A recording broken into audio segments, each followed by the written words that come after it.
हम जानते हैं कि आप पूरा इंडिया घूमा हुआ है और नॉर्थ ईस्ट की साइड भी आप काफ़ी रहे हैं। तो नॉर्थ ईस्ट की साइड आप कहाँ कहाँ रहे हैं, कौन से स्टेट में घूमे हैं, उसके बारे में हमें थोड़ा सा बताइए। नॉर्थ ईस्ट जिसे सेवन सिस्टर्स कहा जाता है, अपने आप में स्वर्ग है मेरी शब्दों में। वहां पे की ग्रीनरी, वहां के मतलब पहाड़, वहां के लोग, वहां का खाना। तो जब मैं गुवाहाटी पहुंचा तो मैं 2 जगह रहा, उज्जैन बाजार और चैनीकुटी में रहा। अगेन मैं ब्रह्मपुत्रा के नदी के किनारे, वहाँ ब्रह्मपुत्रा नदी है, तो वहाँ पे मैं एक बार गया तो बिहू, जो वहाँ का बहुत ही पॉपुलर डांस होता है, वो देखा। वहाँ पे ना थुपका एक चीज़ होती है, लूची बोलते हैं वहाँ पे, वो एक अलग तरीके से बनाते हैं, मतलब छोटे छोटे से। खीर जो होती है ना हमारे यहाँ, वो एक अलग किस्म से बनाते हैं जिसको पायस बोलते हैं। मैं शिलोंग गया, मैं दिसपुर गया, ईटानगर गया, कोहिमा गया, मैं समझे, एजावल गया। मैं उन 7 सिस्टर्स के अलग अलग जगहों पे, और सब बाई बस ट्रैवल करता था। क्योंकि अगर आप बस से ट्रैवल करते हो ना, तो आप प्राकृतिक सौंदर्य जो है वहाँ का देख पाते हो। मेरा ये कहना है कि नॉर्थ ईस्ट से मैंने बहुत कुछ सीखा जीवन में। ये जो मैं अलग अलग शहर घूमता रहा ना, उससे मैंने बहुत कुछ सीखा। वहाँ भूपेन हजारिका साहब से मिला था मैं उस जमाने में, जो कि बहुत बड़े संगीतज्ञ हैं, फिल्मों में भी संगीत देते थे। वहाँ के जो थिएटर के लोग थे उनसे मिला, बिहू के डांसर्स जो थे उनसे मिला। बहुत इतना कल्चरली रिच है वो जगह।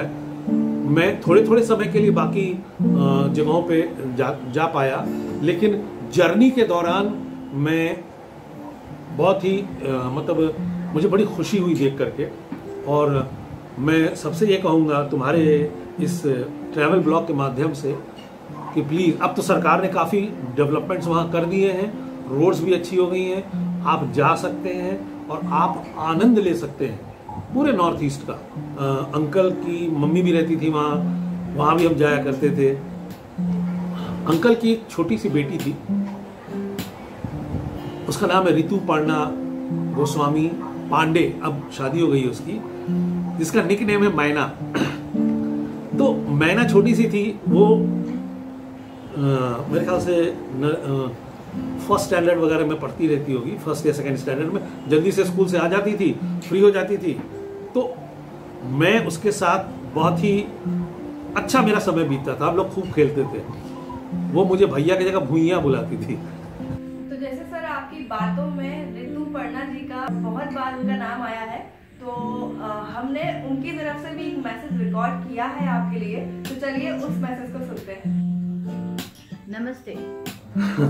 Hello, Maina. My name is Rituparna Goswami Pandey and I am from Assam. And today I want to say a few lines for Rakesh Shrivastava ji, whom we call Raju Bhaiya. Okay, so Raju Bhaiya and we go back a very long time ago, during the 80s, when he used to stay in Assam with us and he was our neighbor. And we spent some beautiful time during those time in the 80s. And since then we knew that he is made out for greater things, and he has proved himself. As we all know, he has become such a popular star in the film industry today, and we are so proud of you, Raju Bhaiya. And during our childhood, when I used to come back from school and we used to have a lot of fun. Whenever Bhaiya would be here, he'll be back from college, he would spend a lot of time in Guwahati. So those were the best memories of our childhood. And uncle and auntie and his brother and sister, we used to have a lot of time and we used to have a lot of fun together. And actually I मैं जो अच्छा हिंदी बोल लेती हूँ, it's all because of Raju भैया and his family, because उन्होंने ही हम लोग को हिंदी बोलना सिखाया। बिकॉज हम लोग असम से है और हम लोग का जो प्रोनाउंसिएशन होता है it's not very up to the mark, but thanks to Raju भैया एंड हिज फैमिली हम लोग चाइल्डहुड से we used to talk with him in Hindi, so our pronunciation is quite good now. Thank you Raju Bhaiya, and we wish you luck, and we wish that you continue doing the great work that you are doing, and we love you, and we wait for all your serials and movies which are upcoming, or sometimes we see the repeat shows, and you are the best. You are our favorite actor. So bye and best wishes. ओ इतनी बड़ी हो गई है, आज अंग्रेजी की एक प्रसिद्ध लेखिका है पर मेरे लिए तो भाई छोटी सी प्यारी सी मैना है। हाँ, और आज ये ना मुझे राजू भैया बोल रही है। बचपन में ना ये मुझे राजू भुइयां बोलती थी, और मुझे इसके मुंह से ये भुइयां शब्द इतना अच्छा लगता था कि मैंने कभी इसे करेक्ट नहीं किया। हाँ, जब भी वहाँ पे कुछ फेस्टिवल्स वगैरह होता था बहुत ही एक्साइटेड रहती थी। इसी के साथ मैंने वहाँ पे बिहू, अलग अलग डांस जो फॉर्म्स होते हैं वो देखे, ड्रामा देखा इसके थ्रू मैंने, और गोस्वामी अंकल ने ही मुझे आसाम, वहाँ के कल्चर, वहाँ की चीज़ों के बारे में बहुत ही बातें करते थे, बहुत ही उन्होंने सिखाया मुझे। उन्होंने ही मुझे इंस्पायर किया नॉर्थ ईस्ट घूमने के लिए। और आंटी जो है मेरी, उनके हाथ का टेंगा मासेर झोल मुझे बहुत पसंद है, और एक पाटी सेप्टा करके एक मिठाई होती है, वो आंटी के हाथ की मुझे आज भी याद है। आंटी को चरण स्पर्श करता हूँ मैं। राजा, मैना के भाई और उनके हस्बैंड आसिम को हेलो कहता हूँ, और बच्चों को ढेर सारा आशीर्वाद देता हूँ। मालूम है, मेरा मन कर रहा है कि ना मैं अभी जो है गुवाहाटी आ जाऊँ। आऊँगा ज़रूर तुम लोगों से मिलने के लिए। तब तक के लिए बाय। तो ओवरऑल इंडिया के अलावा भी सर आपने वर्ल्ड टूर भी काफ़ी किए हैं, आउट ऑफ इंडिया भी टूर्स काफ़ी किए हैं, हमने ऐसा सुना है। और हमने आपकी फेसबुक वॉल पे और आपके इंस्टाग्राम पेजेस वगैरह पे काफ़ी फोटोज भी देखे हैं आपके। तो अपने इंटरनेशनल टूर्स के बारे में कुछ बताइए। मैंने कहा मैं हिंदुस्तान ऑलमोस्ट घूम चुका हूँ, और इंटरनेशनल की अगर बात करोगी तो मैं भारत से बाहर सिर्फ 2 ही जगह गया हूँ। एक है नेपाल और दूसरा है श्रीलंका। श्रीलंका भी मैं अभी गया था 2 साल पहले, एक ब्रिटिश सीरीज करने के लिए। और जब मैं वहाँ पहुँचा तो मुझे लगा था कि शायद वो बिल्कुल ही अलग किस्म की जगह होगी, ऐसा कुछ नहीं। मुझे ऐसा लगा मैं केरल पहुँच गया हूँ। वहाँ के लोग, वहाँ का पहरावा, भाषा सिंगली ज़रूर थी, लेकिन उस तरीके के घर जो जिस तरीके का केरल में मैंने देखा हुआ है, उसी तरीके का माहौल था वहाँ पे। मैं जहाँ शूटिंग कर रहा था, जो एक जो डिफरेंस केरला वो वहाँ पे मुझे दिखा, 22 किलोमीटर का एक सी बीच है, पूरा 22 किलोमीटर। इमेजिन, एकदम नीट एंड क्लीन, और सारे मतलब वहाँ पे होटल्स हैं लाइन से। हम रहे भी वहीं पे थे, और आगे पीछे वहाँ शूटिंग करते थे आसपास, क्योंकि फिशरीज, मैं एक फिशरमैन बना था, तो मेरी कहानी के लिए जो लोकेशन चाहिए थी वो उस तरीके का था वहाँ पे। वहाँ के लोग भी बहुत ही प्यारे, बहुत ही अच्छे थे।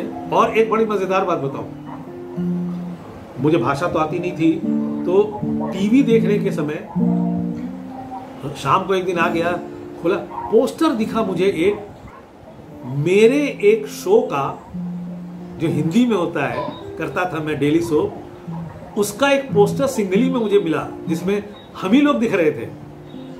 तो बड़ा आनंद आया देख करके कि अरे वाह, यहाँ पे हमें लोग अपनी भाषा में भी देखते हैं। टेलीविजन में काम करने का जो सबसे बड़ा फायदा ये हुआ कि मैं सिर्फ इंटरनेशनली 2 कंट्रीज में गया फिजिकली, लेकिन मैं टेलीविजन के माध्यम से 64 कंट्रीज घूमा। आज की तारीख में 64 कंट्रीज में हमारे सीरियल्स दिखाए जाते हैं और उस तरीके से इंटरनेशनली लोग हम लोगों को जानते हैं। आपके दोस्त जो हैं वो आपके लिए मैसेज देना चाहते हैं, तो चलिए उस मैसेज को हम पहले सुनें। कैसे हो? मैं अनिल रंजन लखनऊ से हूँ। राकेश जी हमारे पड़ोसी हुआ करते थे और हम दोनों में वही दोस्ती हुई और वो फिर इतनी प्रगाढ़ हो गई कि समय और दूरियों की सीमाएं खत्म हो गई। अब राकेश जी के लिए क्या कहूँ, इनको थिएटर और फिल्मों का बचपन से बहुत जुनून था। ये जुगाड़ करके कॉलोनी वालों के लिए गाय बगाए फिल्में कराते रहते थे। इन्होंने एक सांस्कृतिक संस्था बनाई थी जिसमें हर साल सांस्कृतिक प्रोग्राम होते थे बड़े लेवल पर, और उसमें ये कॉलोनी के जितने भी लोग थे, बच्चों से लेके और बड़ों तक को, सबको मोटिवेट करके और उनकी कला को बाहर लाते थे, उनको मन देते थे। राकेश जी ऑडियो प्रोग्राम बनाते थे प्रचार का, जो दुकानदारों को फ्री देते थे। होली दिवाली पूरे सीजन उनकी दुकानों पे वो बसता था और एक बड़ा रोमांचक पीरियड था वो, जब इनके कमरे में इनके साथ वो ऑडियो प्रोग्राम रिकॉर्ड करना, एडिट करना और बनाना बहुत ही अच्छा लगता था। उसके बाद ये BNA चले गए और उसके बाद 2-3 साल तक बहुत लंबा रिकॉर्ड रहा इनका, बहुत अच्छा रिकॉर्ड रहा लखनऊ में थिएटर का। इनके मैं गवाह बना इनके इस जर्नी का, मुझे खुशी हुई इसकी। उसके बाद ये बॉम्बे आए। बॉम्बे में अब इनके बारे में क्या कहूँ, इनकी मेहनत, इनकी कला, इनकी सफलता तो एक मिसाल बन चुकी है। जितने नए आने वाले हैं उनको प्रेरणा देती है।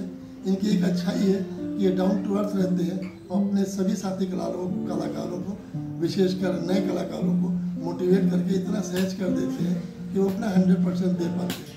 राकेश जी, मुझे आप पर गर्व है। अनिल जी, मेरे बड़े भाई, नमस्कार।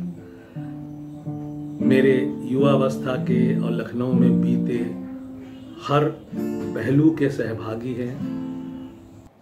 बहुत अच्छे लेखक हैं, कवि हैं। वो कहते हैं ना कि एक कलाकार ही कलाकार को पहचानता है, उसकी भावनाओं को समझता है।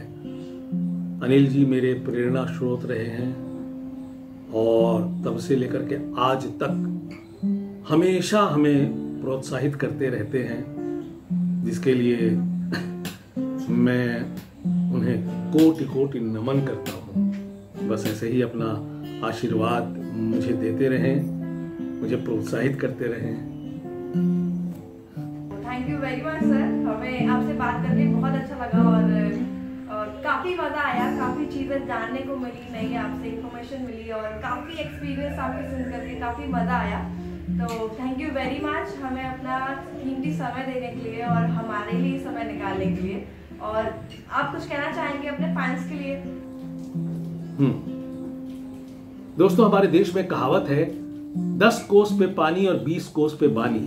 इसका मतलब है हमारे देश में हर 10 कोस के बाद पानी का स्वाद बदल जाता है और 20 कोस के बाद भाषा। भारतवर्ष विविधताओं का देश है।